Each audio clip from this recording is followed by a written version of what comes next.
for the first time also streaming this on LinkedIn. So to all the recruiters out there, stop being lazy.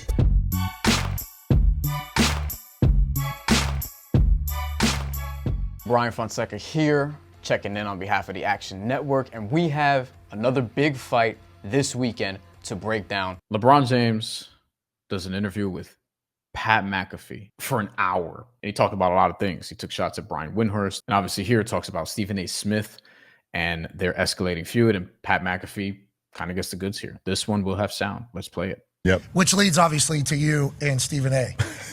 Do you think these two things can exist long term? Just the culture that we're in where sports betting is so prevalent and it's annoying a section of sports fans who don't care for it at all. They can exist and they're going to exist because there's money. Bryan Fonseca here checking in on behalf of the Action Network, and we have another big fight this week to bet on. Dennis Schroeder's going to the Jazz after his slavery comment, which is unfortunate. Gerard, who would you rather pay? After what comment? What did he say? He compared this whole time period to slavery. Now you put me in an awkward position where I'm informing the black guy of this. When you say things like this. Back on the build-up, Bryan Fonseca here. What the hell is going on with the Stephen A. Smith, LeBron James situation? This week, he is going to fight a quote-unquote real boxer in Andre August. Jake Paul, 7-1 with 4 knockouts. Most recently defeated Nate Diaz this past summer, and Andre August comes into this bout 10-1-1 with 5 knockouts, and also most recently got a victory this past summer. However, even though he did beat an undefeated boxer in Brandon Martin, Andre August comes with some questions. So if the casual consumers, even if they're wrong, are saying, hey, the Celtics shoot too many threes, this isn't fun to watch, what do we do about that?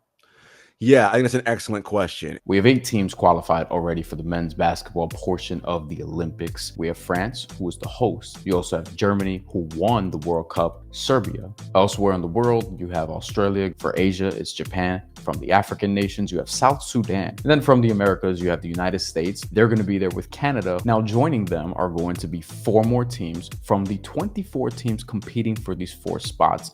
And there are going to be tournaments of 6 each. JWC21, thank you for your comments. And if anybody else is watching, please do leave a comment. We will throw it up, especially if it's a super chat.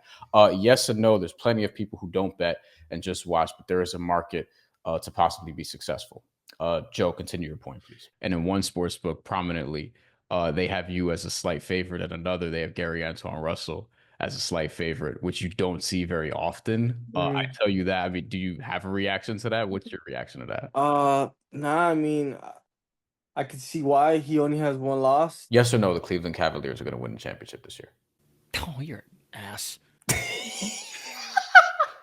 Welcome to Buckets, Action Network's WNBA betting podcast. Filling in for Maria Marino, I am Bryan Fonseca, obviously with big shoes to fill today. And we're presented by BetMGM, the king of sportsbooks. Joe has Baltimore out. I assume we all have the Yankees in the playoffs. Joe, who gets in from the AL East? If Baltimore's out, you have the Yankees in. Do you agree that Tampa gets in, and what happens to the Blue Jays and the Red Sox otherwise? I think it's either Tampa or Boston. Missed the whole point.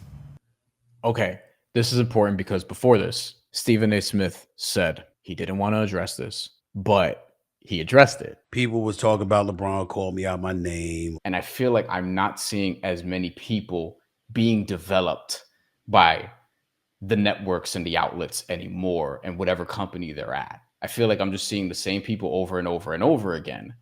And I'm not seeing a ton of new talent be developed. Your thoughts on that are what? A lot of these spaces and networks don't really give a damn about developing new talent. That's all we have for today. Make sure you make your bets and track them on the Action Network app. Enjoy the weekend.